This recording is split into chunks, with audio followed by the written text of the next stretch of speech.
हमारे जीते जी भी लोग याद रखें और जाने के बाद भी आपके काम से नाम को याद रखें, कोशिश ये करना चाहिए। अदरवाइज तो पशु और पंछी की तरह हम जी ही रहे हैं। छोड़ो कल की बातें, कल की बात पुरानी, नए दौर में लिखेंगे मिलकर नई कहानी। हम हिंदुस्तानी, हम हिंदुस्तानी, हम हिंदुस्तानी। महाशिवरात्रि के आज के इस महान कार्यक्रम में मेरे सामने बैठी हुई सभी बहनें, भाइयों, बुजुर्गों, मैं अक्सर कहता हूँ, अपने लिए जिए तो क्या जिए, तो जिए दिल जमाने के लिए। बड़ा मजा आता है जी।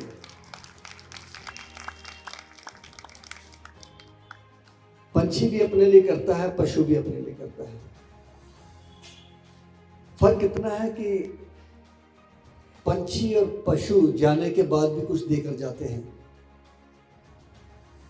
अक्सर आप देखते हैं कोई पशु जाता है, जब किसी के बाल काम आ रहे हैं, किसी की हड्डियां काम आ रही हैं, किसी की खाल काम आ रही है। एक हम है इंसान, सारी जिंदगी एक पेड़ नहीं लगाते हैं, जाते जाते 3.5 क्विंटल लकड़ी और ले जाते हैं, एक पेड़ तो खा ही जाते हैं। है ना फर्क? देखो हमारे और इंसान में। गुरबानी में लिखा है, पशु मरे 10 काज सवारे, नर मरे कछु काम ना आवे। एक हम ही हैं, या जला दो या दफना दो।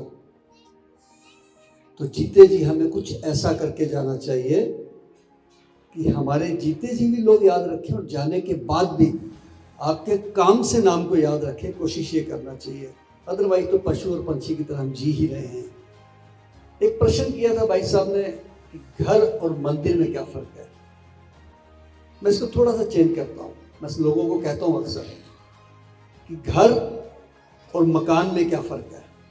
मकान ईंटों से होता है, घर प्यार और इत्तेफाक से होता है। जिस घर में प्यार, इत्तेफाक और वाइब्रेशन अच्छी नहीं है, पूजा नहीं है, वो मकान ही बन जाता है। सारे घर में बैठे एक दूसरे की तरफ देख नहीं रहे हैं। वैसे तो सच बताऊं, ऐसा माहौल बन चुका है। बचपन याद कीजिए ना, इन्हीं पार्कों के अंदर लोग चारपाई पे बैठते थे। आज एक डाइनिंग टेबल बैठे हैं, सबके हाथ में मोबाइल है, सबका मोबाइल पे है। कोई एक दूसरे की तरफ नहीं देख रहा, कोई एक दूसरे का दुख सुख नहीं पूछ रहा, सब मोबाइल पे काम चल रहा है। मोबाइल पे इन्विटेशन आ जाता है, मोबाइल पे शगन चला जाता है, मोबाइल पे क्रिया हो जाती है, आपने देख लिया होगा। लेकिन इस कोविड ने हमें बहुत कुछ सिखाया है। बहुत से लोग इसलिए बच गए कि वो मेडिटेशन करते थे, बहुत से लोग। लेकिन बहुत से लोग हॉस्पिटल में रह के भी नहीं बचे।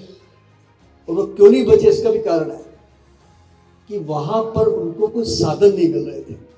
सबसे बड़ी बात है, इस कोविड में हमको हमारी कमजोरियां बता दी, दिखा दिया कि हम कितने कमजोर हैं और हमारे रिश्ते कितने कमजोर हैं।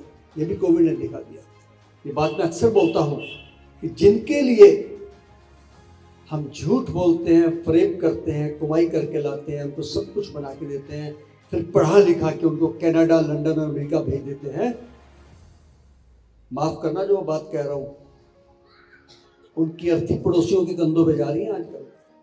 वो साफ मना कर देते हैं, हमारे पास समय नहीं है, हम नहीं आ सकते हैं। मुझे दसियों फोन आते हैं कि शंटी जी आप संस्कार करा दीजिए, खर्चा हम भेज देंगे। तो मैं कहता हूँ खर्चा भी भेजने की क्या जरूरत है आपको, खर्चा तो हम कर ही देंगे। जब आप आ ही नहीं रहे हो, जब आपका कहीं भावना ही नहीं जुड़ी हुई है, आप हमें ये कहते हैं कि शंटी जी 10 दिन डेड बॉडी रोक लीजिए, हमारे तो 10 दिन भी डेड बॉडी रोक सकते हैं। लेकिन आपका ये कहना कि हमारे पास समय नहीं है, हम अभी नहीं आ सकते, ये दर्शाता है कि आपकी ममता मर चुकी है। निश्चित है ये बात।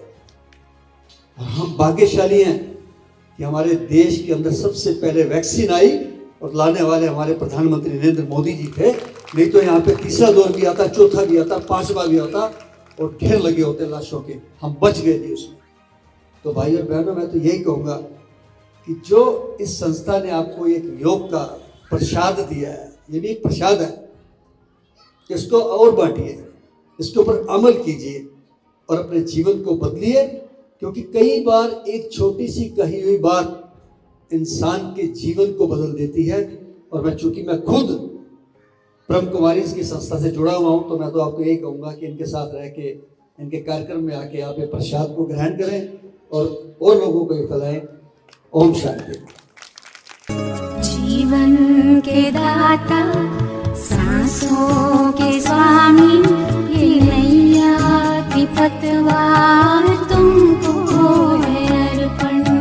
जीवन के दाता, सांसों के स्वामी, ये नैया